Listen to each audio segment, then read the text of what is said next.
Terima kasih Bapa, terima kasih Tuhan Yesus. Berfirmanlah dan urapilah setiap kami satu persatu, setiap orang di tempat ini dengan Roh Kudus-Mu. Sehingga ketika kami mendengar firman, kami mendengar sendiri langsung dari Tuhan Roh Kudus yang mengajar kami sebagai guru kami, pembimbing kami, penolong kami. Terima kasih Bapa. Berfirmanlah. Di dalam nama Tuhan Yesus kami berdoa dan mengucap syukur. Amin. Shalom. Ya. Oke, saya rekam dulu. Oke, shalom ya saudara ya. Jangan liatin ini. Yang gede. Saya nggak ceritain ini ya. Saya mau ceritanya Tuhan Yesus. Ini nggak ada apa-apanya ya. Tapi mengucap syukurlah kepada Tuhan Yesus, kasih sayang Tuhan Yesus kepada kita sungguh dahsyat dan luar biasa ya. Anda boleh ngalamin apapun di dunia ini. Tapi satu hal, kasih Tuhan Yesus tidak pernah berubah. Amin. Ya. Ya, saya boleh ngalamin ini juga, saya ya minta ampun, tapi juga sekaligus saya ngucap syukur. Saya tetap boleh mengalami kasih Tuhan ya. Dan saya ngucap syukur kalau ketika saya ngalami, nggak banyak saudara hadir.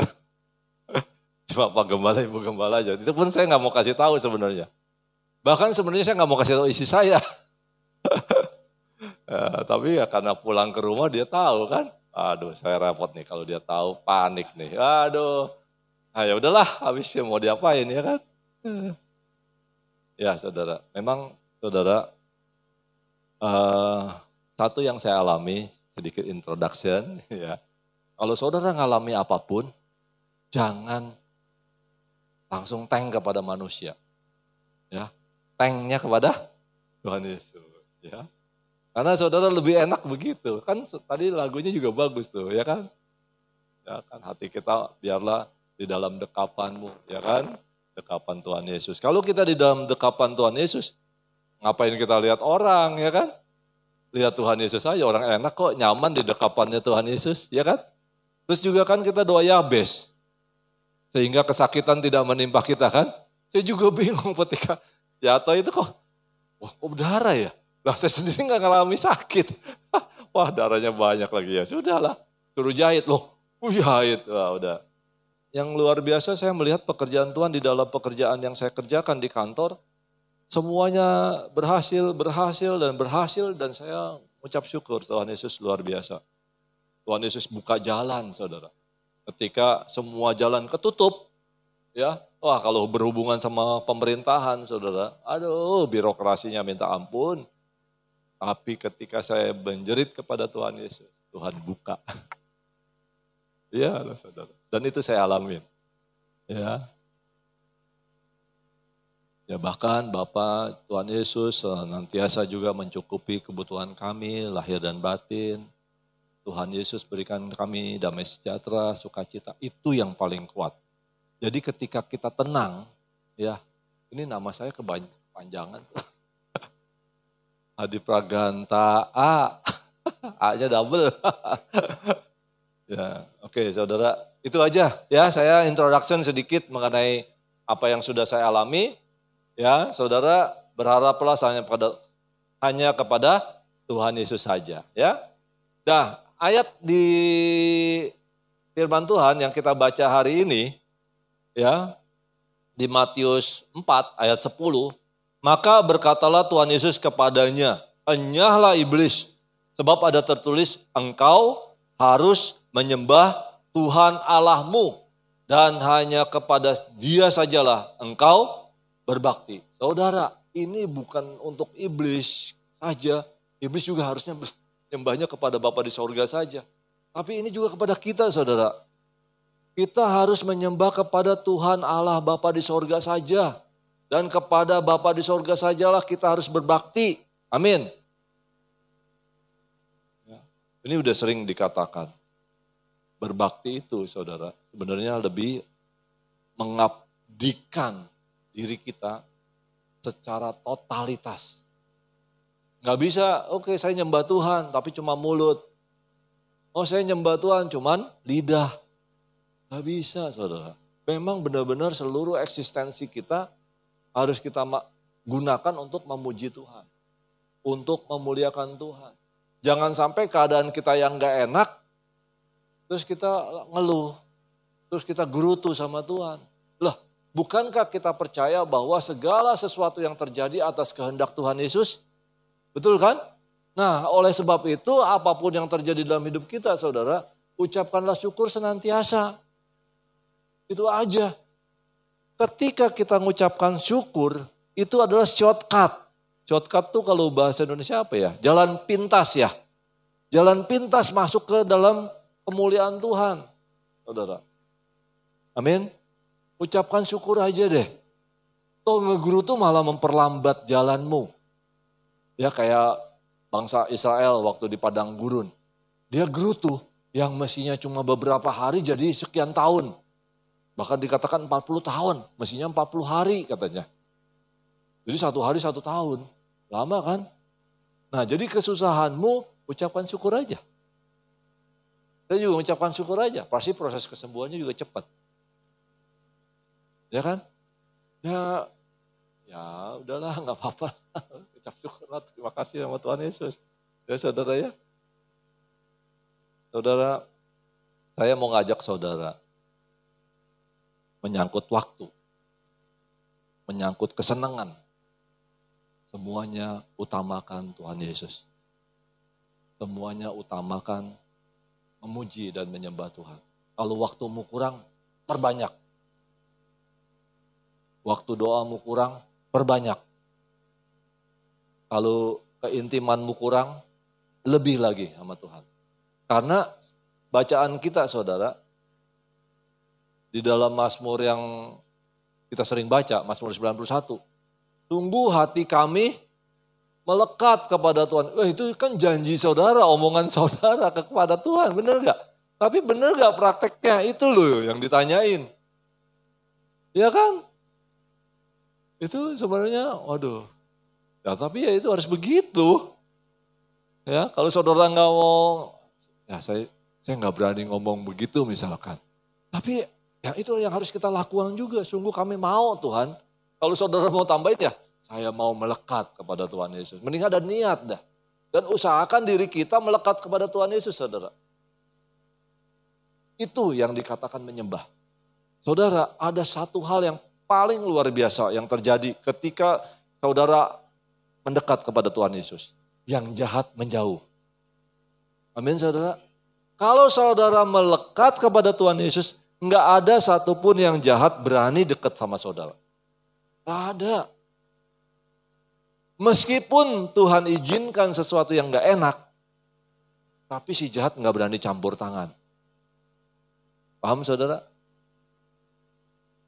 Kalau saudara melekat sama Tuhan Yesus, meskipun melekatnya kadang melekat, kadang enggak, atau kadang jauh, tapi yang jahat tidak akan campur tangan tanpa seizin Tuhan. Jadi apa yang terjadi pada diri saudara tidak akan melebihi kekuatanmu. Ngerti saudara? Nah jadi buat apa saudara melekat yang lain atau menjauh lagi dari Tuhan? Lebih baik satu-satunya jalan cuma satu. Satu-satunya jalan cuma satu. Iya cuma satu, gak ada lagi yang lain. Melekatlah kepada Tuhan Yesus. Mendekatlah kepada Tuhan Yesus. Cuman itu saudara. Berseru kepada Tuhan Yesus. Menjerit kepada Tuhan Yesus. Cuman itu. Karena dikatakan bagi mereka yang berseru kepada nama Tuhan tidak akan dipermalukan. Tidak akan kecewa. Cuman itu. Dan andalan kita satu-satunya ya Tuhan Yesus. Nggak ada lagi yang lain. Saudara.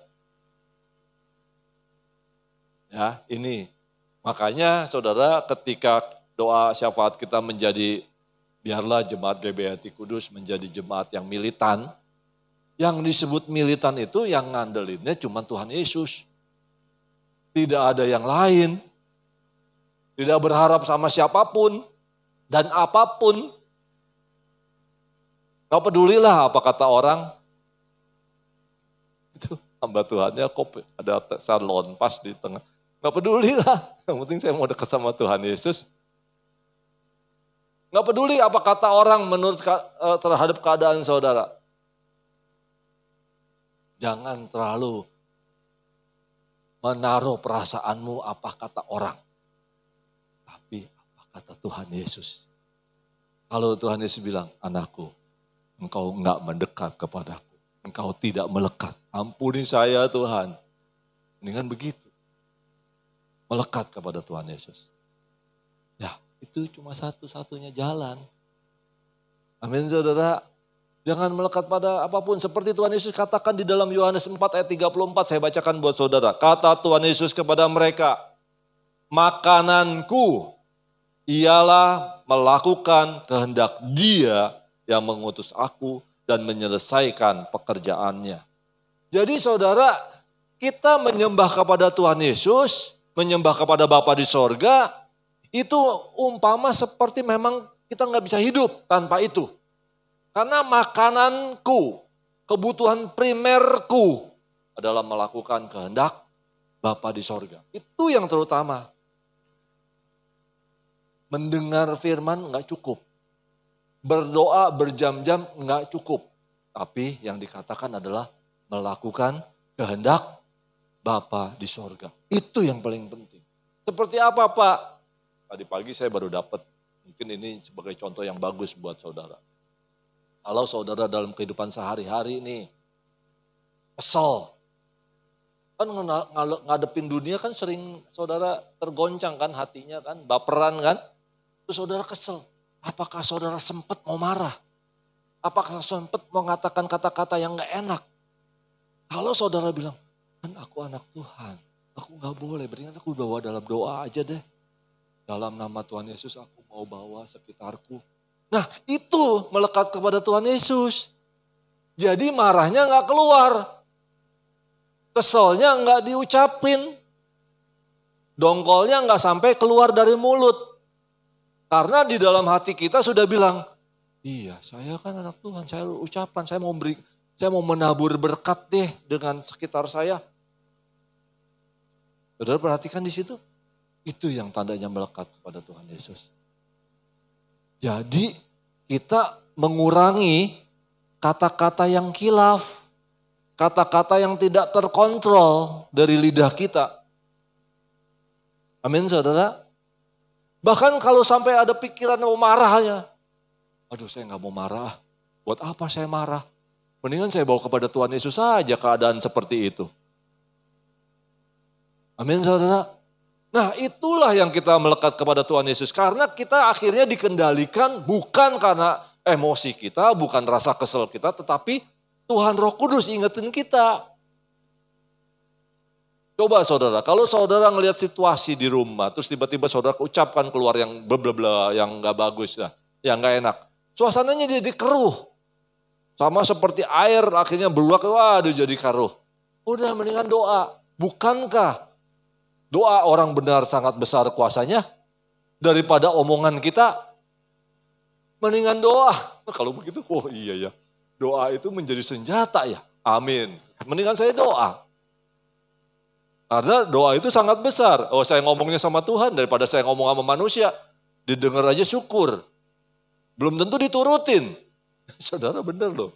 Saya udah ngomong nih audit karbon. Kamu lakukan ini ya. Begitu audit, begitu itu. Soalnya nanti pada saat audit saya nggak boleh ngomong. Karena saya sifatnya di luar organisasi ini. Saya kan organisasinya grup. Kamu di sini, kamu yang ngomong. Begitu saya tanya, udah dilakuin? Belum. Lah loh, benar begitu ditanya mana audit? Kena temuan. Saudara, kadang-kadang manusia bandel. Saya bingung deh anak-anak sekarang. Ya tapi ya udahlah, pasrah aja sama Tuhan Yesus. Temuan tulis Pak, temuan. Temuannya banyak, bererot. Untungnya masih dapat sertifikat. Asal diselesaikan dalam waktu 5 hari kerja. Besok saya harus ke kantor pusat lagi untuk ngurusin ini. Saudara lihat gak? Nah gak tahu saya deh. Ya ini kan yang sekarang kita bicarakan kan firman Tuhan. Kita lagi baca apa yang Tuhan perintahkan kepada kita. teladani apa yang Tuhan katakan. Makananku ialah melakukan kehendak Bapa di sorga, kehendak Dia yang mengutus. Saudara, ini jangan sampai nggak diturutin. Karena Tuhan Yesus memberikan kepada kita satu firman yang membuat kita tenang. Yang membuat kita damai sejahtera. Saudara, yang paling penting dalam hidup kita apa? Jaga damai sejahtera di hati kita. Damai sejahtera Tuhan. Karena saudara, apapun yang saudara lakukan, pada saat saudara belum dapat sentosa atau damai sejahtera Tuhan, saudara lakukan apapun berantakan dah. Ya enggak? Nggak tahu ya saudara udah ngalamin atau saya pernah ngalamin. Jadi kalau saya belum sentosa, saya belum sejahtera, saya ngelakukan apa? Yang ada rugi, yang ada rusak, yang ada berantakan. Nah mendingan saya nggak ngelakuin apa-apa sebelum saya dapat damai sejahtera Tuhan deh. Mendingan saya pakai buat tidur. Setelah tidur Tuhan bilang, oke, sekarang kamu kerjakan. Baik Tuhan, beres. Waktunya tepat. Jadi saya kerja kadang-kadang nggak 8 jam saudara. Saya kerja kadang-kadang cuma 1 jam, 2 jam. Tetapi itu efektif. Terkadang itu lebih efektif dibandingkan saya kerja 8 jam nggak dapat hasil apa-apa. Beneran, di dalam Tuhan semuanya tepat sasaran. Tepat sasaran. Dan tepat waktu. Jadi efisien dan efektif itu sebenarnya berkata dua. Efisien itu tepat waktu. Efektif itu tepat sasaran. Ya, yang kedua, aspek penyembahan, sembahlah kepada Bapa di sorga saja. Di sini dikatakan di dalam Yohanes 4 ayat 24, Allah itu roh, dan barang siapa menyembah Dia, harus menyembahnya dalam roh dan kebenaran. Dan dikatakan di dalam Yohanes 6 ayat 63, ya, daging sama sekali tidak berguna. Tapi di Yohanes 6 ayat 63, rohlah yang memberi hidup. Daging sama sekali tidak berguna. Kalau saudara nangkap firman Tuhan dengan pikiran, nggak berguna. Percuma. Tetapi karena perkataan-perkataan yang kukatakan kepadamu adalah roh dan hidup, maka saudara ketika baca firman Tuhan harus berdasarkan tuntunan Tuhan Roh Kudus. Amin. Cuman itu saudara. Nggak bisa diternak oleh pikiran kita. Tapi cuman dengan bimbingan Roh Kudus, Tuhan Roh Kudus. Ya itu aja. Saudara baca, Tuhan saya nggak ngerti, mendingan ngomong, mendingan nanya. Tuhan saya nggak ngerti apa yang kau maksudkan di sini. Ajar saya Tuhan, pimpin saya untuk saya ngerti. Yang ketiga, menyembah tanpa mengasihi percuma. Saudara harus menyembah Bapa di sorga, menyembah Tuhan Yesus, tapi harus mengasihi. Jadi ketika saudara nyanyi, nyanyilah karena saudara sayang sama Tuhan Yesus. Dan saudara juga butuh sayangnya Tuhan kan? Dan mengasihi yang benar seperti Tuhan Yesus katakan di dalam Yohanes 14 ayat 21. Bagaimana cara mengasihi Tuhan Bapa di sorga? Barang siapa memegang perintahku dan melakukannya, dialah yang mengasihi aku. Jadi saudara kalau dengar firman, jangan langsung dibuang. Tapi saudara tanamkan itu. Mari kita tanamkan dalam diri kita. Dialah yang mengasihi aku. Yaitu ketika kita memegang perintahnya dan melakukannya. Itu tanda kita mengasihi Bapa, mengasihi Tuhan Yesus. Dan dahsyatnya saudara, ketika saudara sayang sama Tuhan Yesus, dikatakan gini, barang siapa mengasihi aku, ia akan dikasihi oleh Bapa. Dan aku pun, kata Tuhan Yesus, akan mengasihi dia. Dan akan menyatakan diriku kepadanya. Saudara menyayangi Tuhan, yang sayang kepada saudara banyak. Bukan manusia. Kalau manusia sayang kepada saudara berarti rohnya dia ada roh Tuhan. Tapi kalau yang saudara sayang Tuhan Yesus, yang sayang saudara tuh Bapa di sorga sayang. Tuhan Yesus sayang. Tuhan Roh Kudus sayang. Malaikat-malaikat sayang. Karena dia ikutin. Loh Bapak aja surga sayangin anak itu. Masa saya benci dia? Cuman iblis yang gak suka sama saudara. Tapi dia gak bisa berbuat apa-apa. Karena yang mengasihi kita jauh melebihi kuasanya. Bapak di surga, ada yang bisa nanding. Ya saudara, jadi sayang sama Tuhan Yesus luar biasa kan?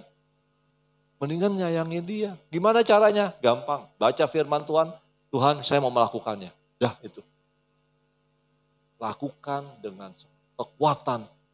Dengan segenap kekuatanmu, dengan segenap jiwamu, dengan segenap pikiranmu, dengan segenap hatimu. Ya, untuk mengasihi Tuhan dan melakukan firman-Nya. Maka Bapa di sorga menjagai engkau. Dijagainya siang dan malam. Nah sebab begini saudara, kita nggak bisa menipu. Makanya ada nasihat di dalam 1 Yohanes 3 ayat 18. Anak-anakku, marilah kita mengasihi bukan dengan perkataan atau dengan lidah, tetapi dengan perbuatan dan dalam kebenaran. Jadi saudara, apapun yang saudara alamin, ketika Tuhan Yesus berkata di dalam firman-Nya, bersukacitalah senantiasa di dalam Tuhan. Katakan sekali lagi, bersukacitalah. Sukacita aja saudara. Karena di dalam sukacita itu mungkin mengandung obat yang mujarab juga. Ya kan? Betul gak sih? Iya, hati yang gembira adalah obat, itu berarti ada satu pil yang luar biasa yang gak ada ramuannya di dunia ini yang membuat saudara sembuh. Ya mungkin dopamin lah, hafal ya kan ya. Saya gak hafal itu bahasa itu ya. Pernah biologi saya paling jelek soalnya. Ngafal, habis ngafal susah-susah besoknya lupa. Waduh mendingan hafalnya the last minute setelah mau ujian tuh, hafal baru. Setelah itu habis ujian, apalagi lupa lagi. Nah, saudara, yang keempat, ini dampak penyembahan. Jadi ketika saudara menyembah Bapa satu-satunya, Tuhan dan Allah. Firman Tuhan saya bacakan buat saudara, dari Roma 10, dimulai dari Roma 10 ayat 10. Karena dengan hati orang percaya dan dibenarkan. Dan dengan mulut orang mengaku dan diselamatkan. Wah luar biasa kan? Saudara percaya aja, Tuhan keadaanku saat ini emang gak enak. Tapi Tuhan Yesus mudah untuk membalikannya menjadi enak. Udah, saya percaya, udah saya dibenarkan. Cuman ngomong gitu sama Tuhan Yesus, mengatakan iman kepada Tuhan Yesus. Tuhan aku percaya engkau dahsyat, aku dibenarkan. Dan ketika saya mengaku, ini pekerjaan yang saya kerjakan bukan karena saya, tapi karena Tuhan Yesus. Saya hanyalah orang yang tidak berguna. Saya hanya melakukan apa yang saya harus lakukan. Tuhan bilang, kau sudah diselamatkan. Saya mengaku Yesus Kristus adalah Tuhan. Saya diselamatkan. Amin saudara. Nah jadi saudara di ayat 11, karena Kitab suci berkata, barang siapa yang percaya kepada Dia, tidak akan dipermalukan. Barang siapa percaya kepada Tuhan Yesus, tidak akan dipermalukan. Pertolongan Tuhan Yesus tepat pada waktunya. Saudara berserulah kepada Tuhan Yesus. Dia tidak akan mengecewakan. Sebab itu janganlah menjadi kecewa dan menolak Tuhan Yesus ya. Ya, karena dia tidak pernah mengecewakan. Dan kita juga pasti akhirnya pulang kepada Tuhan Yesus.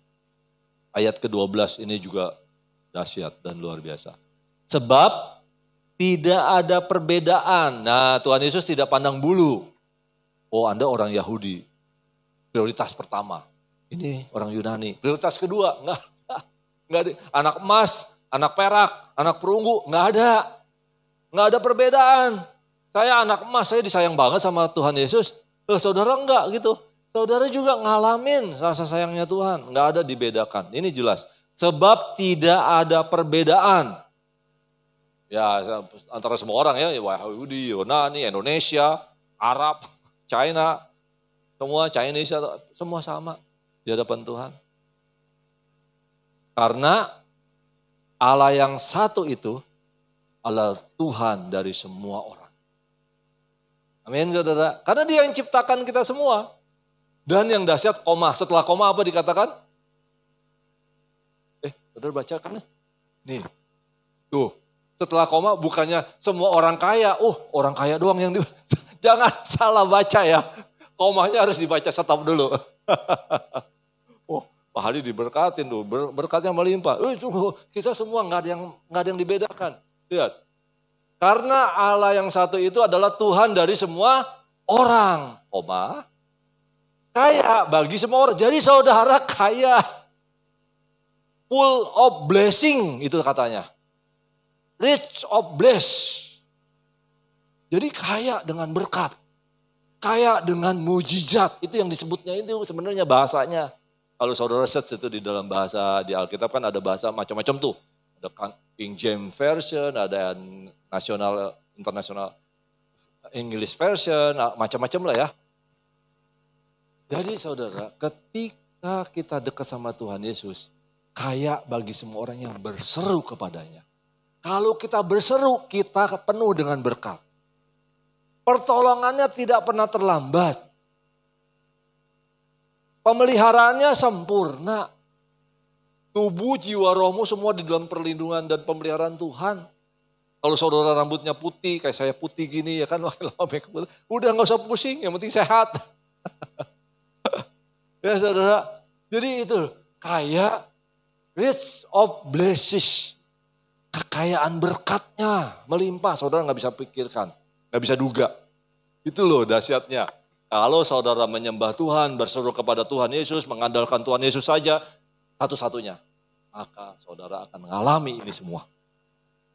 Amin saudara. Dan ayat 13-nya, tuh. Sebab barang siapa yang berseru kepada nama Tuhan Yesus, pasti diselamatkan.